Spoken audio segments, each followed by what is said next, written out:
దైవనామ సంకీర్తనం చేస్తూ ఉన్నప్పుడు ప్రతి కీర్తన ద్వారా ప్రభు మనతో మాట్లాడుతూ ఉంటాడు. లేఖన భాగాలు చదువుతూ ఉన్నప్పుడు వాక్యం ద్వారా మనతో మాట్లాడుతూ ఉంటాడు. అయితే ఇవన్నీ కూడా మనం విని ఆలకించి బాగుంది అనుకుంటున్నాం, కానీ అవి మన హృదయాలలో నాటబడి అవి మన బ్రతుకులో మొలకెత్తినప్పుడే ఆ వాక్యానికి ఆ కీర్తనకు ఒక సార్థకత ఉంటుందని లేఖన భాగాల ద్వారా ఇవాళ భక్తులు మనతో మాట్లాడుతున్నారు. ఈ లోకంలో ప్రతి ఒక్కరికి తెలుసు, మేము క్షేమమైన జీవితాన్ని జీవించాలి. మనందరికీ తెలుసు ఏ మార్గంలో జీవిస్తే క్షేమంగా ఉంటాం, ఏ మార్గంలో జీవిస్తే కష్టాలలో ఉంటామో ఎవరికి ఎవరు గుర్తు చేయక్కర్లేదు, చెప్పాల్సిన అవసరం లేదు. బాల్యం నుంచే మన కుటుంబాల్లో ఆ సత్యాలు వింటూ ఉంటాం. ఇక్కడ మంచి చెడు విచక్షణ తెలియని వారు ఎవరూ లేరు. కానీ మంచిని ఆచరించడం కంటే చెడుకు ఎక్కువ ఆకర్షితులమైపోతుంటాం. ఆ చెడులోనే మనం పడిపోవడానికి మన చుట్టూ ఉన్న అనేకులు మనను ప్రోత్సహిస్తూ ఉంటారు. కాబట్టి మానవాళి గురించి దేవుని వాక్యాలు జ్ఞాపకం చేసుకున్నప్పుడు మానవుడు తన స్వకీయ ఇచ్చల చొప్పును కానీ లేదా మన చుట్టూ ఉన్న వారి ప్రోత్సాహాన్ని బట్టి కానీ పొరపాటులో పడిపోతూ ఉంటాడు. ఆ పొరపాటులో పడిపోతూ ఉన్న మానవుణ్ణి తిరిగి మంచిలో నిలబెట్టడమే దేవుని వాక్యం యొక్క ముఖ్య ఉద్దేశం. కాబట్టి స్వతహాగా మానవ స్వభావం బలహీనతలు లోకాశలు ఏం చేస్తాయంటే జారిపోయే స్థితిలో మనం తీసుకెళ్తాం. ఎవరికి వారు పక్క వాళ్ళు కనబడుతున్నప్పుడు మంచి వాళ్ళగా కనబడుతూనే ఉంటాం. కానీ మన జీవితంలో చూస్తూ ఉంటే ఇవాళ వాక్యపు ఆ స్టేట్మెంట్ని మనం జాగ్రత్తగా చదువుకుంటే రోమిలకు రాసిన పత్రిక 3వ అధ్యాయం 11వ వచనం, నీతిమంతుడు ఒక్కడూ లేడు, గ్రహించువాడెవడూ లేడు, దేవుని వెతుకువాడు లేడు. సో మనకు దేవుడు అంటే తెలియదా? తెలుసు. వాక్యం తెలియదా? తెలుసు. దైవనామ సంకీర్తనం తెలియదా? తెలుసు. అన్నీ తెలుసు, కానీ వాటిలోంచి దేవుణ్ణి మనం వెతకలేకపోతున్నాం. అంటే దైవికమైన మార్గాన్ని వింటున్నాం బాగానే, అవసరమైతే స్టేట్మెంట్స్ కూడా ఇస్తున్నాం. కానీ ప్రాక్టికాలిటీలోకి వచ్చేటప్పటికి అందులో ప్రవేశించడానికి ఇష్టపడలేదు. అంటే ఎందుకు ఇక్కడ ఈ పదం వాడంటే దేవుణ్ణి వెతుకువాడెవడును లేడు. ఇవాళ యూనివర్సల్గా ఒక పదం అందరికీ బాగా ఇష్టం, సెర్చ్ కదా, గూగుల్ సెర్చ్, ఇప్పుడు మ్యాప్ సెర్చ్, ఒక అడ్వాన్స్డ్ టెక్నాలజీ వాళ్ళు మన ముందుకు వచ్చేసింది. అంటే మన చేతిలో ఉన్న ఒక చిన్ని మొబైల్ ద్వారా మనం ఈ లోకంలో కావలసిన అనేక విషయాల్ని సెర్చ్ చేస్తున్నాం. ఎప్పుడైనా దేవుని వాక్యం కోసం సెర్చ్ చేసామా? సెర్చింగ్ ఉంది మన దగ్గర, మన చేతిలో ఉంది. చాలా అన్నెసరీ ఇష్యూస్ సెర్చ్ చేస్తున్నాం. ఎవరితో కామెంట్ చేయడానికో లేదా ఎవరికంటే తెలియగల వాళ్ళని చెప్పుకోవడానికో సెర్చ్ బాగా చేస్తున్నాం మనం. కానీ వాడు వాక్యం ఉంటుంది, దేవుని కోసం సెర్చ్ చేసేవాళ్ళు కనపట్లేదు అని. మరి ఇంత అడ్వాన్స్ టెక్నాలజీని వాడుతూ ఉన్న ఈ తరుణంలో మంచి కోసం సెర్చ్ చేసేవారు లేరా? ఇక్కడ రాజమండ్రి మాటలు, నీతి కోసం సెర్చ్ చేసేవాడు, దాన్ని గ్రహించి జీవించడానికి సెర్చ్ చేసేవాడు. తెలుసు మళ్ళా మంచి ఏంటో తెలుసు, చెడు ఏంటో తెలుసు. ఈ మంచిలో నేను బ్రతకడానికి నేను ఎలా ఉంటే నా జీవితం సక్రమంగా ఉంటుంది. ఈవేళ ఈ నూతన సంవత్సరంలో ఆ సెర్చి దేవుడు మనకు జ్ఞాపకం చేస్తున్నాడు. బహుశా 2020లో మీ అందరి వాట్సాప్లో కానివ్వండి, మీ యూట్యూబ్స్లో కానివ్వండి, కరోనాను తప్పించుకోవడానికి ఎలా అని మీరు బాగా చదివి ఉంటారు. ఏ లిక్విడ్స్ తాగాలి, ఏ ఫుడ్ తినాలి, లేదా ఎలా మాస్క్ పెట్టుకోవాలి, ఎలా శానిటైజ్ చేసుకోవాలి. ఎంతగా అయిందంటే ఇవాళ అసలు ఒకళ్ళు చెప్పే పని లేదు, అందరూ చెప్పేవాళ్ళు అయిపోయారు. వినేవాళ్ళ కంటే కూడా చెప్పేవాళ్ళు ఎక్కువైపోయారు.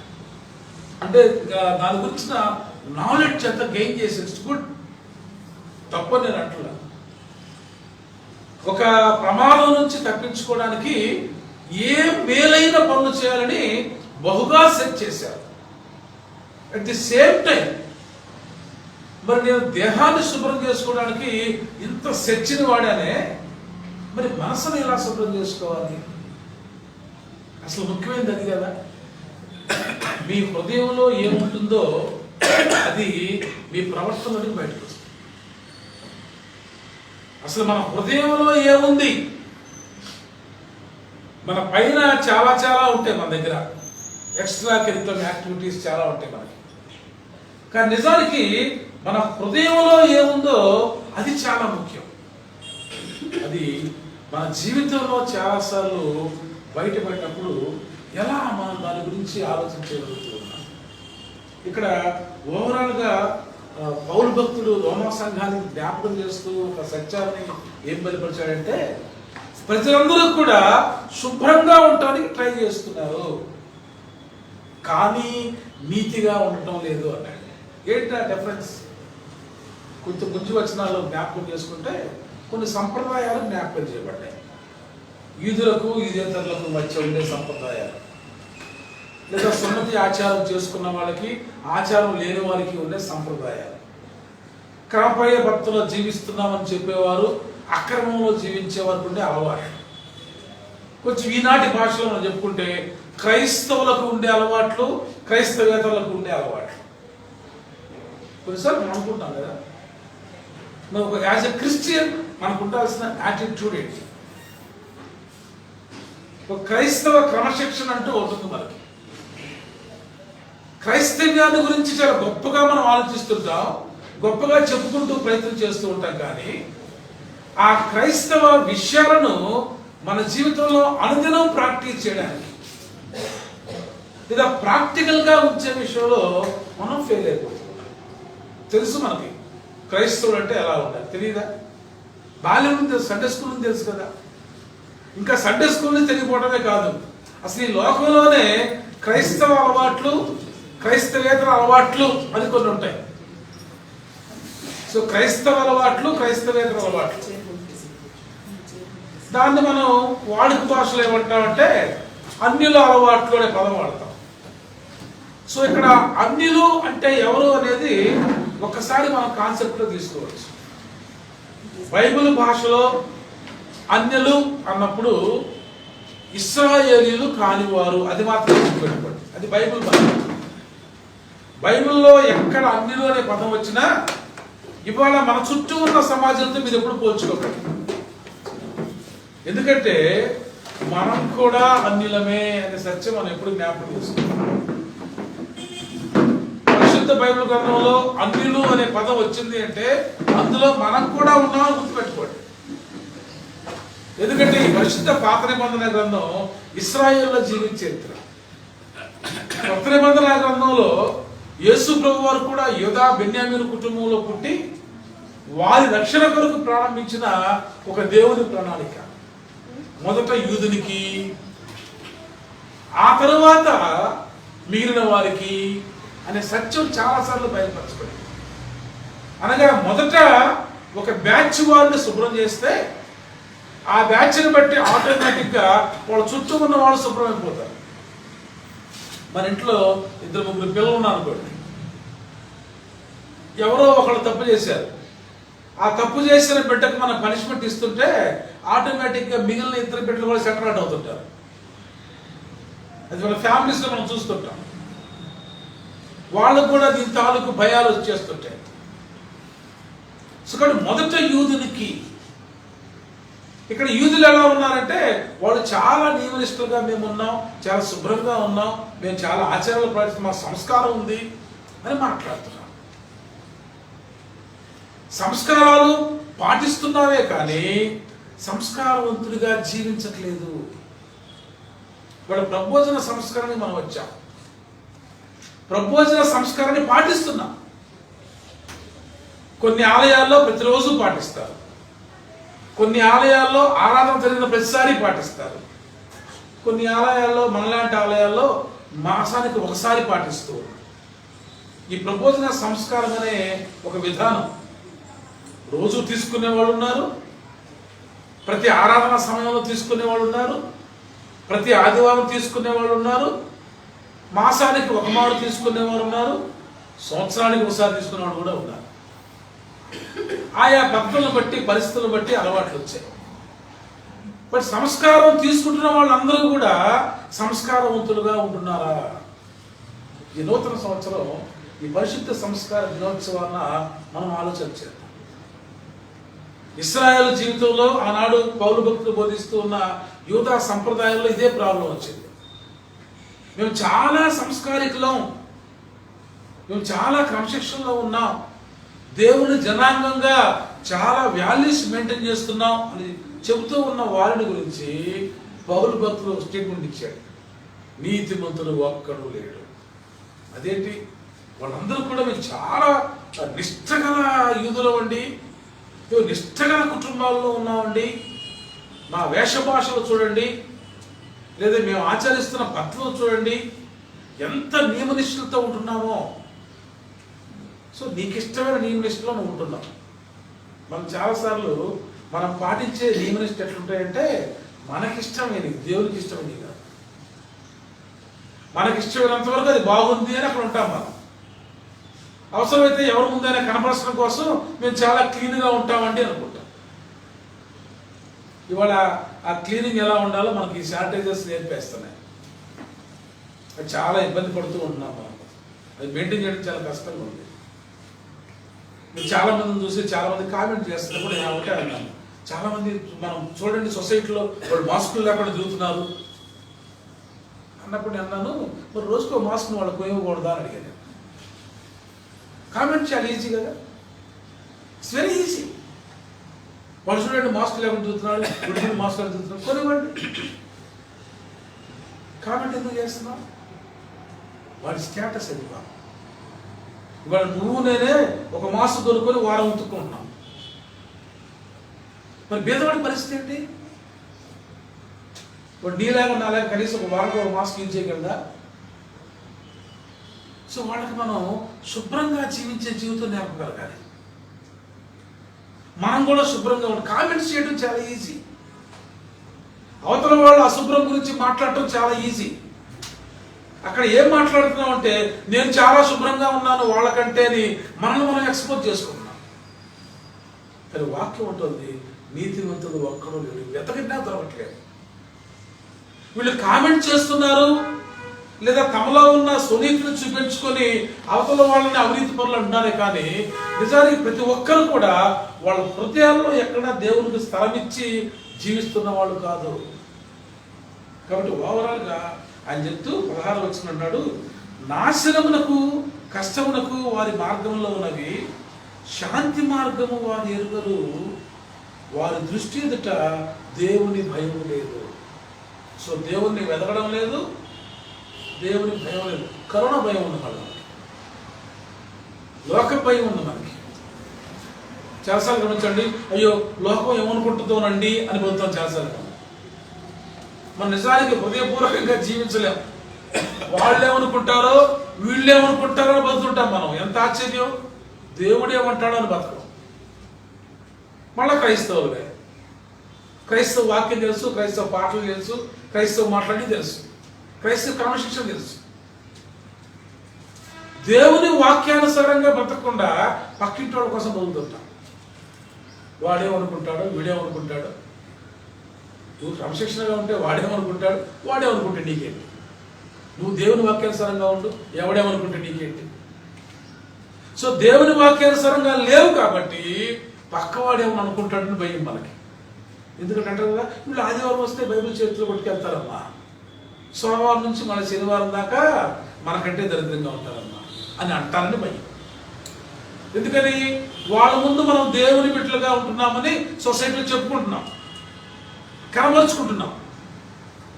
అప్పుడప్పుడు మన పాటల ద్వారా మన మాటల ద్వారా ఇటువంటి క్రిస్మస్ అకేషన్స్ వచ్చినప్పుడు క్రిస్టియానిటీని ఇంటి గోడల మీద ఇంట్లో కనబరుస్తున్నాం. ఆఫ్టర్ క్రిస్మస్ మళ్ళా క్రిస్మస్ వచ్చిందాక మన ఇంట్లో ఆ దేవుని వాక్యం వినపట్ల, ఆ దేవుని నక్షత్రం కనపట్ల, ఆ దేవునికి సంబంధించిన ఏవి కనబట్ల. ఈ క్రిస్మస్ మంత్ ఈ జనవరి 1st వీక్ 2nd వీక్ అయిపోతే మళ్ళీ ఇవన్నీ తీసి అక్క మీద ఎక్కించేస్తాం, మళ్ళీ నవంబర్లోగా దొరకం.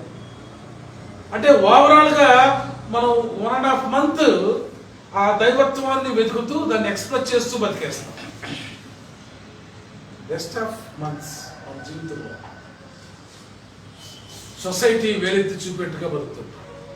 అందుకనే భక్తులు అంటున్నారు, నువ్వు కేవలం కొన్ని ఆచార సంప్రదాయాలు ఏదో మంచివి 2 బయట పెడుతూ అందులో చెడ్డవాళ్ళు ఉంటున్నావు, అందులో నీవు కూడా ఉన్నావని జ్ఞాపకం చేసుకో. కాబట్టి దీన్ని ఈ శాంతి మార్గము వారు ఎరుగరు, దేవుని మార్గము వారు ఎరుగరు, దేవుణ్ణి వారు వెతకడం లేదు, సో నీతిని వారు ఎదగడం లేదు. కేవలం వాటిని మనం నటిస్తూ ఉంటాం.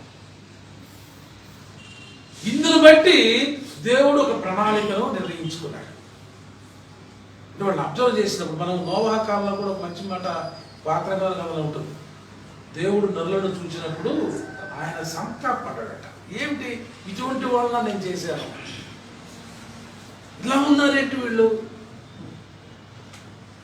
అలా ఆయన వారిని చూసిన ప్రతిసారి వాళ్ళని సెట్ చేయడానికి, సరి చేయడానికి తన ఒక రూపాన్ని, తన యొక్క గుణాలను మరొకరి ద్వారా పంపిస్తున్నాడు. ఇవాళ యెషయా కాలంలో, అనగా యెషయా ప్రవచిస్తూ ఉన్న కాలంలో, ఇశ్రాయేలు రాజ్యమేలుతూ ఉన్న కాలంలో యెషయా ద్వారా దేవుని వాక్కు జ్ఞాపకం చేయబడి అప్పుడు సెలవిచ్చిన మాట ఏమిటో మనం ఒకసారి వాక్య భాగంలో చూసుకుంటే ఆ వాక్యం అంటూ ఉంది, నేను ఏర్పరచుకున్నవాడు నా ప్రాణమునకు ప్రాణప్రియుడు, అతని యందు నా ఆత్మను ఉంచి ఉన్నాను. 42వ అధ్యాయంలో ఐ చూజన్. ఇక్కడ ఇంతమంది మానవాళి నీతిలో ఉన్నాం అనుకుని జారిపోతూ ఉన్న తరుణంలో నేను ప్రత్యేకంగా ఒకరిని వాళ్ళ కోసం ఎన్నిక చేసుకున్నాను. గడిచిన ఆదివారం మనం నాజరేత్ మేనిఫెస్టో చదువుకున్నాం. సరే, మొన్న 1వ తారీఖు దినాన్న నాజరేత్ మేనిఫెస్టో, యేసుక్రీస్తు ఎందుకు జన్మించాడు అనే సత్యాన్ని బయలుపరుస్తూ ఆయన వాడుక చొప్పున ఆలయానికి వెళ్ళి వాక్యాన్ని చదివాడు. ఇదే భాగం యెషయా గ్రంథం 42వ అధ్యాయం. అప్పుడు ఆయన అంటే ఆయన చేతికి ఇవ్వబడి ఆయన చదివాడు. దాన్ని చదివి ఊరుకోవాలి. మనం పాడతాం, వాక్యం చదువుతాం, వింటాం, ఊరుకుంటాం. లేదా విని బాగుందండి, నేను బాగా పాడానా, నేను బాగా చదివానా, పాస్టర్ గారు బాగా చెప్పారా, ఇదే మన జీవితం. అది చెప్పింది, చెప్పబడింది, పాడబడింది, వినబడింది, దాని ద్వారా నేను జీవించాలనే మాట మర్చిపోతాను. అందుకు చెప్పబడింది, అందుకు పాడబడింది, అందుకు జ్ఞాపకం చేయబడింది, టు ప్రాక్టీస్ ఇట్. సో కాబట్టి అప్పుడు దేవుడు సెర్చ్ చేస్తున్నాడు. మానవుడు ఎలాగైతే లోకాన్ని సెర్చ్ చేస్తూ ఉన్నాడో దేవుడు కూడా మానవుడిని సెర్చ్ చేస్తూ ఉన్నాడు. వీడిలో ఎప్పుడైనా ఎక్కడైనా సద్గుణాన్ని నేను చూడగలనా, నేను వాళ్ళని చూసినప్పుడు, వాళ్ళని దర్శించినప్పుడు మనం అనుకుంటాం దేవుడు మనం దర్శిస్తున్నాం అనుకుంటాం, కానీ ప్రతిరోజు దేవుడు మనం దర్శిస్తున్నాడు. ఆయన మనం చూస్తున్నాడు. మనం ఎంతగా దేవుని వాక్యం కోసం సెర్చ్ చేస్తున్నామో ఆయన కూడా మనలో ఆయన వాక్యం ఉండటం కోసం సెర్చ్ చేస్తున్నాడు. ఉన్నాడా లేడా? సో ఆ టైంలో ఆయన చేసిన ఆ విషయాన్ని జ్ఞాపకం చేస్తూ, నేను ఒక వ్యక్తిని మీ అందరిలోంచి తీస్తాను, మనం బయట నుంచి తీయను. మనం బయట నుంచి తీస్తే మనం వినాం కదా. మన తల్లిదండ్రుల మాటే వినడం, మనం పక్కింటి మాట వింటామా? సో మన మేలు కోరేవాడి మాటే మనం వినాం. ఇక వెళ్ళిగా చెప్తే మనం ఎప్పుడు వింటాం? లేదా మనం గౌరవించేవాడు చెప్తేనే మనం వినాం. ఇంకా మనకు గౌరవం లేని వాడు చెప్తే మనం వింటామా? కొన్నిసార్లు మనకి ఇష్టమైతే మనం వింటాం, మనకి ఇష్టం లేకపోతే కొన్నిసార్లు మనం విన్నాం. ఇవన్నీ కూడా స్వకీయమైన ఆలోచనలు.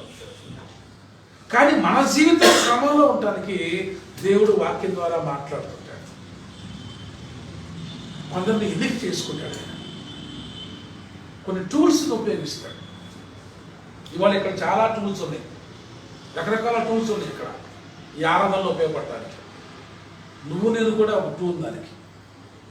ఆయన అంటాడు, నేను సెలెక్ట్ చేసుకున్నాను ఒక ఆత్మను, వారికి నా ఆత్మనిస్తున్నాను, మళ్ళా వారి ద్వారా అనేకులకు కొన్ని మేలైన కార్యాలు జ్ఞాపకం చేయడానికి, అనగా జారిపోతున్న మానవతను తిరిగి లేవనెత్తి నిలబెట్టాలి.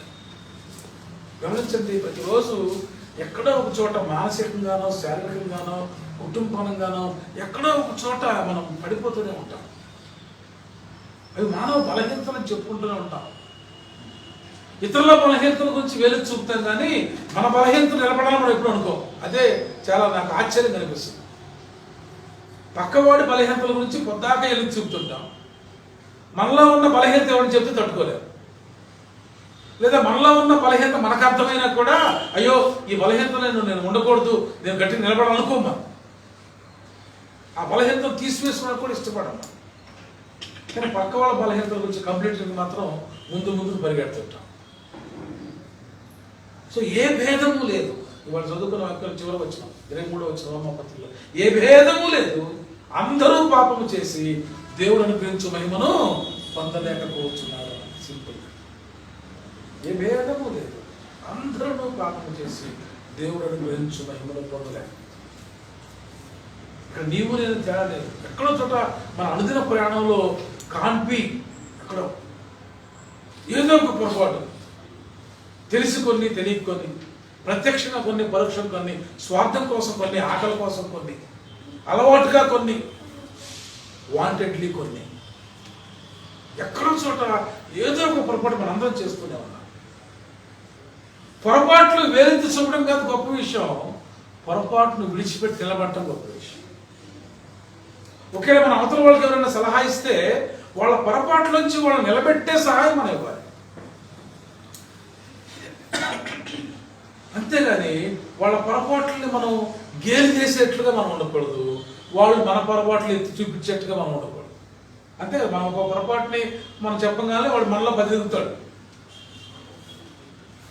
మనం ఒకటే చెబుతాం వాళ్ళ గురించి, వాడు అంటాడు నీ గురించి నాకు తెలిసిలేవాయి, నువ్వు నాకు చెప్పొచ్చావు అంటాడు. కానీ మనకు మనం ఏంటంటే చాలా మంచి వాళ్ళలాగా, వాళ్ళకంటే వీళ్ళకంటే నేను చాలా కరెక్ట్గా ఆలోచిస్తున్నాను మనం అనుకుంటాం. వాక్యం అంటుంది వాడు ఏ భేదం అనేది, నీతిమంతుడు ఒక్కడూ లేడు. ప్రయత్నం చేస్తున్నాను, చెయ్యండి. ఆ ప్రయత్నం చేసేటప్పుడు నేను మీకు నాకు సంబంధించిన ఆత్మను మీకు తోడుగా ఇస్తాను, వాళ్ళని ఫాలో అవడం నేర్చుకోండి. యెషయా భక్తుని ప్రవచనం ద్వారా అదే ఆయన జ్ఞాపకం చేశారు. 9వ వచనం 9వ వచనంలో మునుపు చెప్పిన సంగతులు సంభవించను కదా.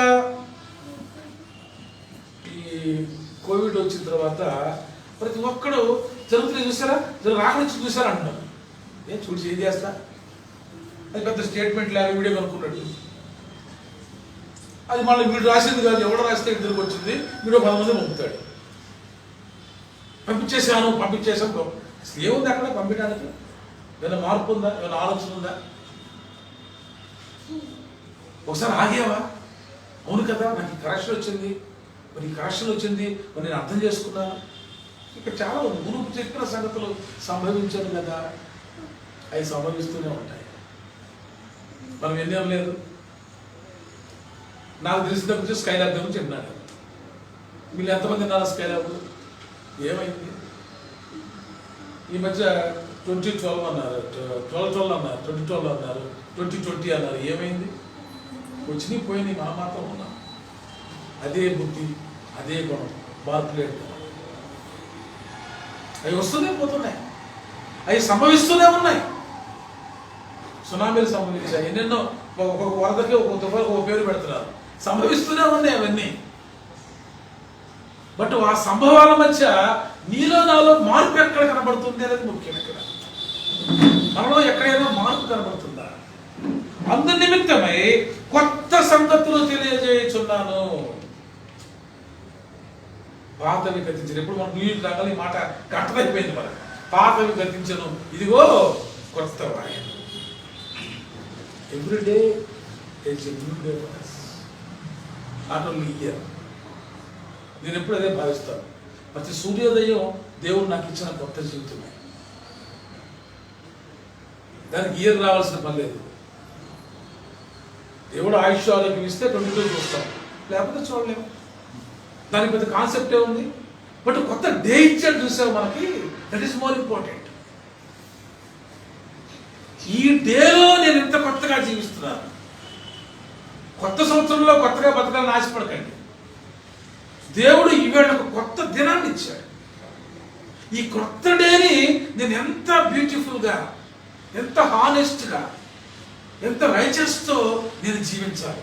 ఎందుకంటే గతం నేను చూసుకుంటే సరిగా లేదు. గతం నేను చూసేసాను. మునుపు సంగతి అయిపోయింది. Corona is over. బట్ ఇప్పుడు సెకండ్ వేవా ఏమంటారు దాన్ని? అది స్ట్రైట్ కట్ట. ఇంకేది పెడతాడు, ఇంకో స్టోన్ వస్తుంది. పేర్లు ఎన్నో పెడతాడు. బట్ పెద్దోడు ఏదో పేరు పెడతాడు. బట్ మన అందరు వింటారు కాబట్టి. ఈ కరోనా కూడా ఈ పేరు ఇదేనా? ఇంతకుముందు కూడా ఉంది క్రిమి, కొత్తగా వచ్చిందా? నేను కొత్తగా అనుకోవట్లా. ఎందుకంటే చిన్నప్పుడు నేను ఈ గొంతులో గరగర యాడ్ చూసేవాడిని. అప్పుడు కూడా ఇదే ఉండేది. మీకు గుర్తుంది ఎప్పుడన్నా? స్టెప్సిల్స్ వాడమని ఎప్పుడు 20 ఏళ్ల క్రితం వచ్చి ఒక యాడ్ ఉండేది. స్టెప్సిల్స్ అమ్ముకునేవాడు, గొంతులో గరగర నెక్కించి చల్లేవాడు. అయితే బొమ్మ ఇప్పుడే కొత్త కలుపుకొని బొమ్మ రంగులు మార్చాడు అంతే. ఇప్పుడు సెకండ్ స్టేజ్ అని ఇంకొంచెం కలర్ అవుతున్నాడు. Same work. మన జీవితంలో ఆ పాత ప్రాబ్లం అలాగే కంటాం. అది కొత్త రూపం ధరిస్తుంది అంతే. నేను ఒక 2-3 సంవత్సరాలు ఈ పలవరైజింగ్స్ మినిస్ట్రీస్లో పనిచేసాను, మిల్స్లో పనిచేశాను. అంటే పెస్టిసైడ్స్ అవన్నీ ప్రొడక్ట్స్ చేస్తాను. ఆ పెస్టిసైడ్స్ కంపెనీలో నేను పనిచేసినప్పుడు, నేను చదివింది బీకామ్, పనిచేసిన బీఎస్సీ వాళ్ళు ఉద్యోగం కొట్టేశాను. బీకామ్ చదివి బీఎస్సీ వాళ్ళు చేసే ఉద్యోగం కొట్టేసావు సార్. నేను చేసా బాగానే, వాళ్ళకంటే బాగా చేశాను. అది చేసినప్పుడు నాకేం అర్థమైందంటే, ఎక్కువ నేను ఈ కాటన్ ఫీల్డ్స్ మధ్య పనిచేశాను. Cotton fields, cotton white gold అంటారు దాన్ని, ప్లాటినం గోల్డ్ కంటే ఖరీదైంది. అక్కడ వాళ్ళకి వచ్చే లాస్ చాలా భయంకరంగా ఉంటుంది పురుగు వల్ల. ఆ పురుగు కోసం మందు అమ్మేవాళ్ళం మేము. ఆ పురుగుల మందు పెస్టిసైడ్స్ అమ్మేవాళ్ళం. ఆ కంపెనీకి నేను ఒక ఎగ్జిక్యూటివ్ ఏదో పెద్ద ఉండేది, నాకు పెద్ద క్రియేటివ్ ఉండేది. ఆ ఊర్లోకి వెళ్ళిన రైతులందరూ వచ్చేవాడు. సార్ 10 సంవత్సరాలు మెడిసిన్ ఇచ్చారు, పని చేయట్లేదు సార్ అనేవాడు. కంపెనీ నాది కాదు కదా, ఎవరిదో కంపెనీ. హిందుస్థాన్ పలవరైజింగ్ మిల్స్ వాళ్ళు కంపెనీ, పెద్ద కంపెనీ, హెచ్పీ పెద్ద కంపెనీ. వాడు ఏదో మెడిసిన్ ఇచ్చేవాడు. ఈ బడుగు రైతుకి ఆ విత్తనం వేస్తే, ఆ మొలకొస్తే ఆ పురుగు వచ్చి ఆ కాయని తినేసేది కరెక్ట్గా. ఆ కాయని వేరడానికి 25 పైసా ఇచ్చేవాడు వాడు. ఆ కాయకు వచ్చిన పురుగు ఉంటుంది, కాయలు పట్టిందా లేదా బాగా చూసి పురుగు లోపల తీస్తారు అక్కడ. దాని 25 పైసా. ఎన్ని పురుగులు తీస్తే 25 పైసా. ఒక పక్కేమో నేను 100,000 పెట్టి మెడిసిన్ అమ్ముతున్నా వాళ్ళకి. మళ్ళీ నేనే వాళ్ళకి ఒక ఆఫర్ ఇచ్చా, మీరు పురుగులు కలెక్ట్ చేసి మాకు తీసుకురండి. ఎందుకని అంటే ఎవ్రీ ఇయర్ ఆ పురుగు అడ్వాన్స్ అవుతుందట. అంటే మాకు ఈ రీసెర్చ్ వాళ్ళు చెప్తారు కంపెనీస్కి, ఏమంటే మందు ఇచ్చా, మనం వేసిన మందు పనిచేయలేదు కదా, పురుగు అట్లా ఉంది కదా, అదే పురుగు ఉంది అండి, దాన్ని బట్టి మళ్ళీ మెడిసిన్ తయారు చేస్తారట. మరి నెక్స్ట్ సంగతి ఏంటి?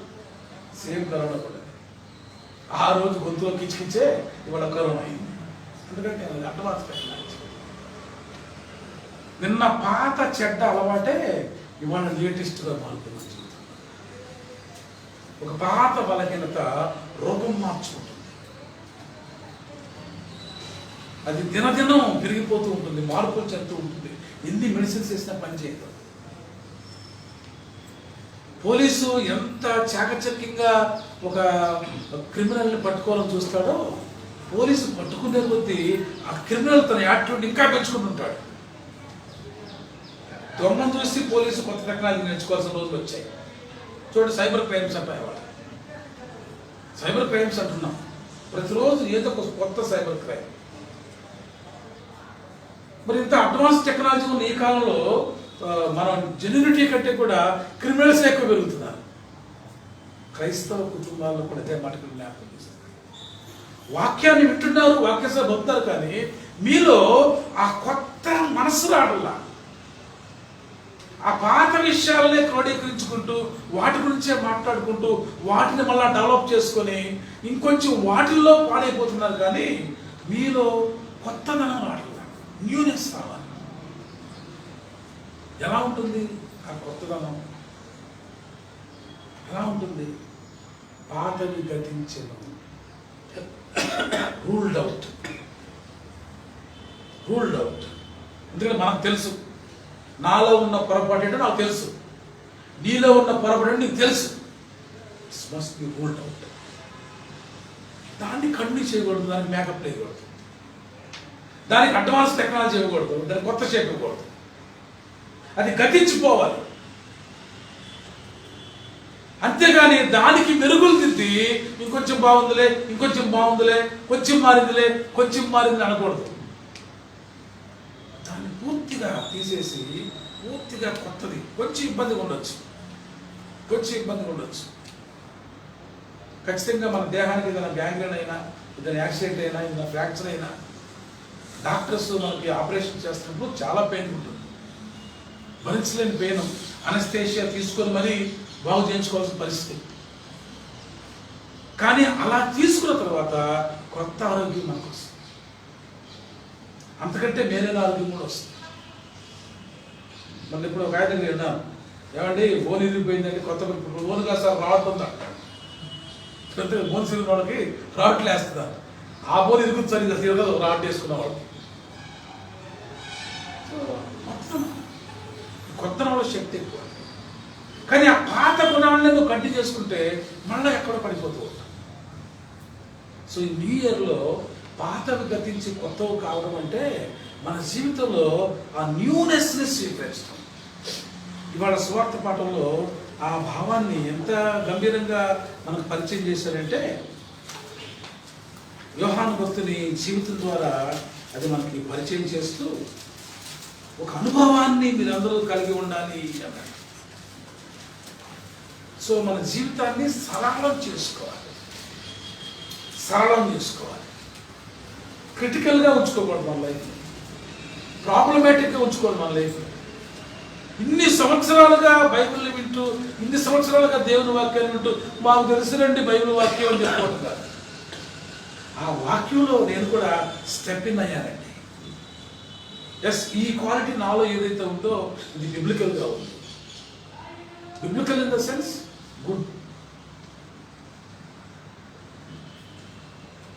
సో ఇక్కడ దేవుని పక్షంగా నేను ఉన్నానంటే మంచిలో ఉన్నానని చెప్పటం. మనందరికీ ఓవరాల్ తెలుసు, God belongs to good, devil belongs to bad. ఎప్పుడైతే మనలో ఆ బ్యాడ్ క్వాలిటీ ఉందని మనకు అనిపించిందో దాన్ని గతించిపోయాలి, దాన్ని విడిచిపెట్టేయాలి. ఈ బ్యాడ్ క్వాలిటీ వల్ల నాకు వచ్చే లాభమేమీ లేదు, నష్టం ఎక్కువ.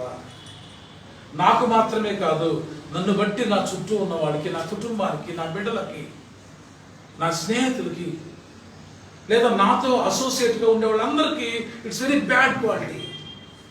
Why should I encourage? చాలాసార్లు మనం ఈ డెసిషన్ రాకపోతే న్యూ ఇయర్ వచ్చినా ప్రయోజనం లేదు. బహుశా మనం 31st నుంచి ఈ రోజు దాకా చాలా న్యూ డెసిషన్ తీసుకొని ఉంటాం. ప్రతి అలవాటైంది మనకి న్యూ డెసిషన్ తీసుకొని మళ్ళీ మానేయటం. కానీ ఈ డెసిషన్ అట్లా కాదు, ఇట్ షుడ్ బి పర్మనెంట్. దేవుడు అనాదిగా మానవాళిని మార్చడానికి ఒక ఆత్మను ఎన్నిక చేసుకొని వాళ్ళని పంపిస్తూ ఉన్నాడు. మన తరం మనం చెప్పుకుంటాం కదా, మేము క్రీస్తు శకం వాళ్ళమండి. ఈ క్రీస్తు తరం వాళ్ళకి ఆయన కూడా అదే విషయాన్ని జ్ఞాపకం చేశాడు. యెషయా గ్రంథం 42వ అధ్యాయంలో ఏ విషయాన్ని మనం చదువుకున్నామో, యేసుక్రీస్తు అన్నాడు, అది నేనే అన్నాడు. అది నేనే, నాలో నెరవేర్చబడి. అది ఆయనే అంటానికి ముందుగా ఈ యోహాను భక్తుల జీవితాన్ని కూడా మనం పరిచయం చేయబడి, దేవుని రాజ్యాన్ని మరలా మానవుల మధ్య ప్రతిష్ఠ చేయడానికి యెషయా ప్రవచనాలు వచ్చిన తర్వాత రమారమి 400 సంవత్సరాల ప్రవచనాలు లేవు, ఆగిపోయింది. ప్రవచనాలు ప్రవచించేవారు లేకుండా పోయారు. మన బైబిల్లో మలాకి అంటాం వీళ్ళంతా ఒకే ఇయర్లో వాడు. మేజర్ ప్రాఫిట్స్ మైనర్ ప్రాఫిట్స్ అంటాం. అంటే చిన్న చిన్నవాడు, చిన్న పాస్టర్లు పెద్ద పాస్టర్లు లేక ఒకే తరంలో వాడు. యెషయాది మెయిన్, ఎందుకంటే యెషయా కింగ్డమ్లోనే ఆస్థాన ప్రవక్త ఆయన. మిగిలిన వాళ్ళందరూ చిన్న చిన్న ప్రవక్త. ఆమోసు పంట పొలాల ప్రవక్త, నోవా ఇంకొట్లా చిన్న చిన్న ప్రవక్తలు, మైనర్ ప్రాఫిట్స్ అంటాం. ఇర్మియా, యెషయా మేజర్ ప్రాఫిట్స్. ఎందుకంటే వాళ్ళు అప్రూవ్డ్ అనమాట. ఇప్పుడు డాక్టర్స్ చాలా మంది అంటారు, ఇప్పుడు మెడికల్ షాప్ కూడా డాక్టరే. కోవిడ్కి మొన్న అడిగితే వాళ్ళు కిట్ ఇచ్చాడు. ఏంటి సార్ డాక్టర్? అక్కర్లేదు సార్, డాక్టర్ దగ్గర ఎందుకు సార్, పిల్లలని చెప్తారండి. వాళ్ళు కిట్ ఇచ్చింది వాడండి, ఒక వారం వాడండి, ఒక వారం ఈ కిట్ వాడండి, మీకు ఏం లేదండి. ఇవాళ మనం ఎప్పుడు అనుకుంటాం కదా, సీనియర్ పేషెంటే కొత్త డాక్టర్ కంటే బెస్ట్ ప్రిస్క్రిప్షన్ ఇస్తాడు. అలాగే మన జీవితంలో కూడా, మన జీవితంలో మనం జాగ్రత్త చేసుకుంటూ ఉంటే మనం మార్పు చెందడానికి ఇటువంటి ప్రిస్క్రిప్షన్స్ చాలా వస్తున్నాయి బైబిల్లో నుంచి. యోహాను జ్ఞాపకం చేశాడు, ఇదిగో మీరందరూ కూడా చాలా పవిత్రులుగా ఉండాలని అనుకుంటున్నారు, పవిత్రంగా కనబడుతున్నారు, కానీ భయపడుతూనే ఉన్నారే. ఇప్పుడు మనం అందరం కూడా పవిత్రంగా ఉందాం అనుకుంటాం కదా. ఏమంటే మీరు శానిటైజ్ చేసుకున్నారా? నేను చేసుకున్నాను. ఇది ఒక శానిటైజ్ వాళ్ళంతా చాలా కేర్ అయిపోయింది మనకి. కొన్నిసార్లు ఈ కేర్ ఓవర్గా కూడా కనబడుతుంది. దానికంటే కూడా స్వకీయమైన శుభ్రత అనుకుంటే చాలు. స్వకీయమైన శుభ్రత అంటే దాన్ని సెల్ఫ్ కంట్రోల్స్ అంటాం. ఎందుకంటే ఆ సెల్ఫ్ కంట్రోల్ తప్పడం వలన మితిమీరిన స్నేహాలు, మితిమీరిన కలయికలు, మితిమీరిన పనులు ఉండటం వల్ల ఈ ప్రాబ్లం వచ్చింది. డిస్టెన్స్ మెయింటైన్ చేస్తే మొదటి నుంచి ఉండేది కాదు. ఇది కొత్త కథ ఏం కాదు. మనకు సామెతలు ఉన్నాయి. నీ స్వేచ్ఛ ఎంతవరకు, నీ స్నేహం ఎంతవరకు అంటే నీ చెయ్యి నా నోసు తగలంతవరకే అన్నాడు. అంటే మనం ఎంత డిస్టెన్స్ మెయింటైన్ చేయాలి మనిషితో? ఈ డిస్టెన్స్ మామూలుగా ఉండాలి. అంటే మన చేయి అవతల వాడికి తగినంత డిస్టెన్స్ మనం రెగ్యులర్గా మెయింటైన్ చేయాలి. కరోనా టైంలో కాదు. వాళ్ళంతా మనకు కావాల్సిన వాళ్ళైనా మన అంటున్నాడు, ఓ పరిశీలారా, ఓ సెద్దుకయ్యారా, మీరు చాలా నిష్ఠతో ఉన్నారు కదా, మళ్ళా నా దగ్గరికి వచ్చారేంటి అంటాడు ఈయన. మీకు ఎవడు గుర్తు చెప్పాడు? మీ జీవితం ఎందుకు ఇలా అయింది? శుభ్రంగా ఉన్నవారు అనుకుంటూనే ఇంకా ఎందుకు భయపడుతూ ఉన్నారు మీరు? జాగ్రత్త. అయితే అంటే మీరు ప్రాక్టికల్గా వినేవారుగా చెప్పేవారుగా ఉన్నారు కానీ చేసేవారుగా లేరు. ఎవడో మీకు బుద్ధి చెప్తున్నాడు. ఇతనేమో ఒక ఆటవికుడిలాగా ఉన్నాడు. ఆయన సరైన తిండి తింటలేదు, సరైన వస్త్రం లేదు. ఆనాడు ఇశ్రాయేలు యూదుడు అనేవాడు 5 వస్త్రాలు వేసుకుంటాడు ఒంటి మీద. దేహాన్ని కప్పుకోవడానికి 5 వస్త్రాలు ఉండేవాడికి. ఇతనేమో ఒంటి చర్మం కట్టుకుని అడుగులు తిరుగుతున్నాడు.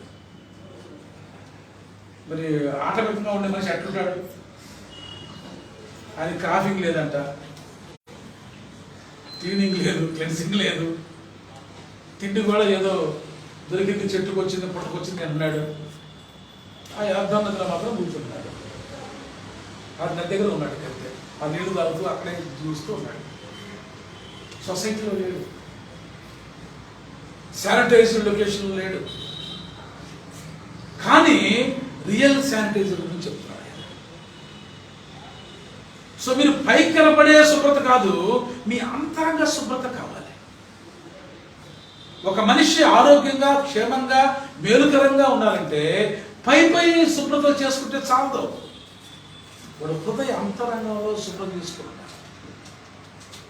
నేను పైకి శుభ్రంగా లేను, మీరు పైకి శుభ్రంగా ఉన్నారు. అది యోహాను యొక్క డ్యూటీ. అక్కడ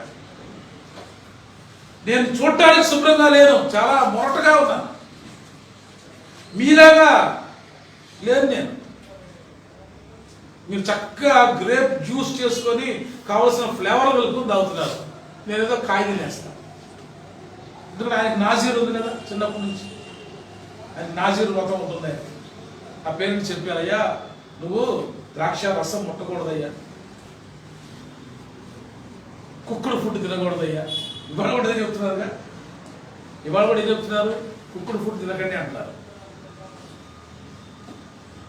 సో ఏం తినాలి? ఫ్రెష్ ఫుడ్స్ తినండి. సో ఆయన జీవితం కూడా అదే. ఆయనేమో చూడటానికేమో మొరటుగా ఉన్నాడు, వీళ్ళేమో చూడటానికి చాలా భక్తిగా ఉన్నారు.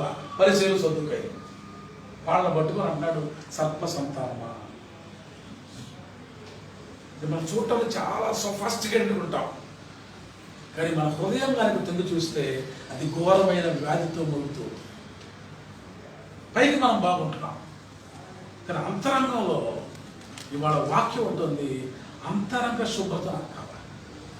నేను ఆంతర్యంలో శుద్ధి కోరువాడను, పై మెరుగులు చూసేవాడిని కాదు. నేను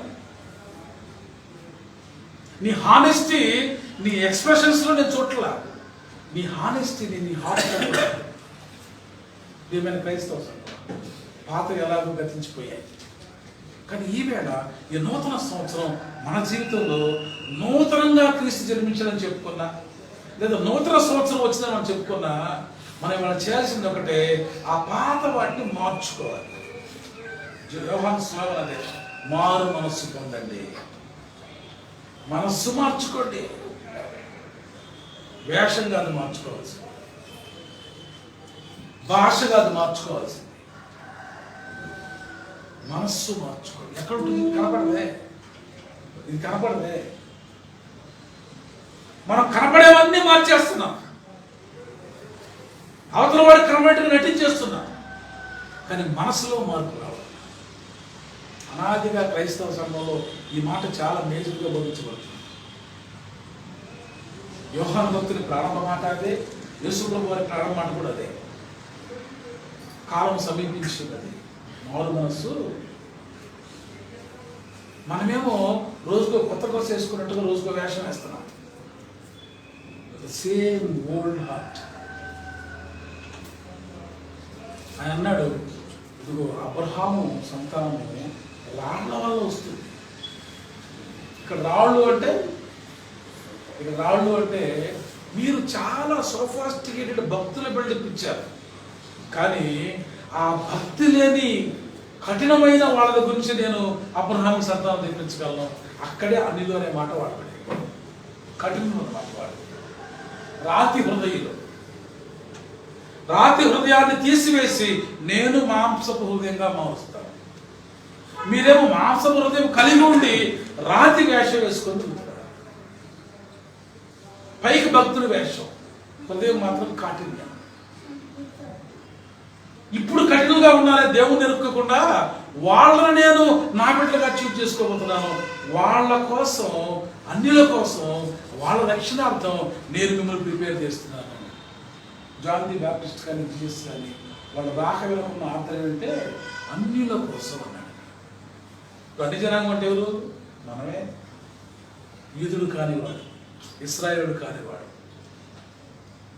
సో ప్రపంచంలో ఉన్న ఇతరులందరినీ కూడా రాతి హృదయంలోంచి మేలైన హృదయానికి మార్చడానికి క్రీస్తు మన కొరకు జన్మించాడు. యోహాను మన కొరకు ప్రవచించాడు. ఈ వాక్యం మనకు అందించాడు.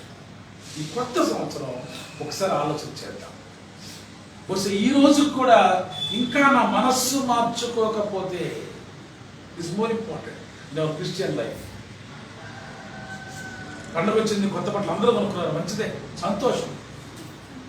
శుభ్రంగా ఉండండి, చాలా సంతోషం. ఇప్పుడు శానిటైజర్లు కూడా డూప్లికేట్లు వచ్చేస్తున్నాయి, జాగ్రత్త పడండి. కానీ మన జీవితంలో మన హృదయం కూడా డూప్లికేట్ కాదు, అది ఎప్పుడు హానెస్ట్గా ఉండాలి. ప్రియమైన దేవుని సంగమా, దాన్ని మనం హానెస్ట్గా ఉంచాలంటే దానివన్నీ మనం క్రీస్తు వాక్యను ప్రసరించాలి. వాక్యం వింటం కాదు, వాక్యాల గురించి ఆలోచించడం కాదు, వాక్యం హృదయంలో ఉండాలి. ఇవాళ ఈ క్రిస్మస్ దాటిన తర్వాత, ఈ న్యూ ఇయర్లోకి వచ్చిన తర్వాత మొదటి కమ్యూనిటీ మనకు వచ్చింది. బహుశా ఇప్పుడు చాలా కమ్యూనిటీలో మనం తీసుకొని ఉంటాం, చాలాసార్లు హోలీ కమ్యూనిటీలో మనం పార్టిసిపేట్ చేస్తుంటాం. కానీ ఈ సంవత్సరం ఈ మొదటి హోలీ కమ్యూనియన్ ఇచ్చేది ద్రాక్షారసం కావచ్చు, పుచ్చుకునేది వేపర్ కావచ్చు, కానీ క్రీస్తును మీ హృదయంలో తీసుకోండి. అది క్రీస్తు దేహం. అది క్రీస్తు రుధిరం. నాలో ఉన్న రక్త ప్రసరణ నన్ను ఎట్లా ఆరోగ్యంగా ఉంచుతుందో, ఈ క్రీస్తుకు సంబంధించిన ఈ రక్త ప్రసరణ నాలోకి వెళ్ళినప్పుడు నేను క్రీస్తు గుణాలు కలిగి జీవించాలి. కఠిన హృదయాన్ని తీసివేసుకోవాలి, పాషాణ హృదయాన్ని తీసివేసుకోవాలి, క్రికెట్ మైండ్ని తీసేసుకోవాలి, కంపాషనేట్ హార్ట్ని మనం సిద్ధపరచుకోవాలి. కొత్త సంవత్సరం ఈ రాళ్ల ద్వారా దేవుడు అబ్రహాంకు వారసులను పుట్టించగలని యోహాను ప్రవచించడంలో ఉన్న ఆంతరం ఏంటంటే, మీరు కాదయ్యా సద్దుకైన పరిచయాలు వేషం వేసుకొని వచ్చి మేము దైవజనులు మేము పాస్టర్లో చెప్పుకోవడం కాదయ్యా. ఆ క్వాలిటీ ఏమి లేని వాళ్ళని నేను ఆ క్వాలిటీ చేస్తాను. అబ్రహాంకే వారసులు చేస్తాను. సో ఈవేళ ఆ అవకాశం మరొకసారి మనకు వచ్చింది. కొత్త సంవత్సరం మీరు చాలామంది అనుకుంటున్నాడు 21 మనం వెళ్తామా లేదా అని, ఎన్ని భయాలు పడ్డారో. కానీ 21లో మనం వచ్చాం. దేవుని చిత్తమైతే 22 కూడా వెళ్తామేమో.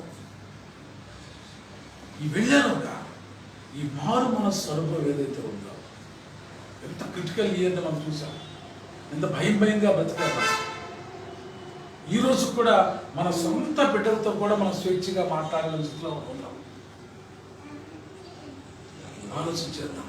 బ్రతుకు మార్చుకున్నాం, మనసు మార్చుకున్నాం, పద్ధతిని మార్చుకున్నాం. అందుకోసమే ఆయన ఇవాళ యోహాను జ్ఞాపకం చేస్తూ ఒకటే మాట యోహాను చెప్పాడు, నేనేదో మీకు ఊరక శానిటైజర్లో వచ్చా. ఇప్పుడు చర్చికి రాగానే మేము శానిటైజర్లు పెట్టాం కదా, 50 శానిటైజర్లు వాళ్ళకు ఉన్నాయి. అయినా మనం కూడా చెప్తే కూడా శానిటైజర్ పెడుతున్నాం. ఎందుకని?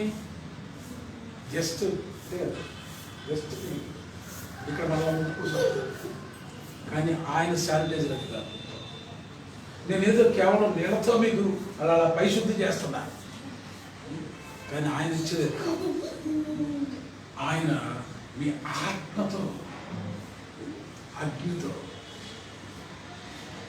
సో ఇక్కడ నీళ్ళతో అంటే రిపీట్ అవ్వడం ఛాన్స్ ఉంది. అగ్నితో అయితే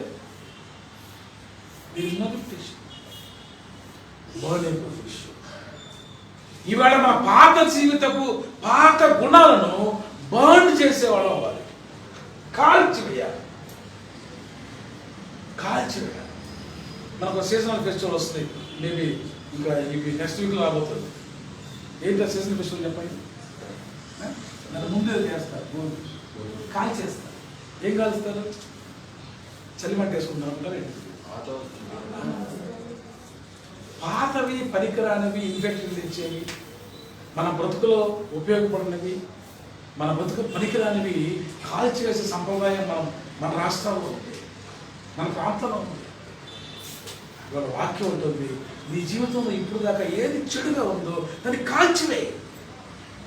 నేనేదో వరకు హ్యాండ్ శానిటైజర్ ఇచ్చాను మీకు, నీళ్ల ద్వారా శుద్ధీకరించి చెప్పాను. నా వెనుక వచ్చేవాడు నాకంటే శక్తివంతుడు, ప్రముఖుడు. ఆయన మీ హృదయాలను ఆత్మతో కాల్స్తాడు. ఇవాళ మన హృదయాన్ని ప్రభువుని అప్పగించుకుంటే మనలో ఉన్న ఆ పాత గుణం ఇప్పుడు ఎక్కడ కనపట్లేదండి. పూర్వం చాలామందికి ఎక్కడో చోట కాల్చిన మచ్చలు తెలుసా మీకు?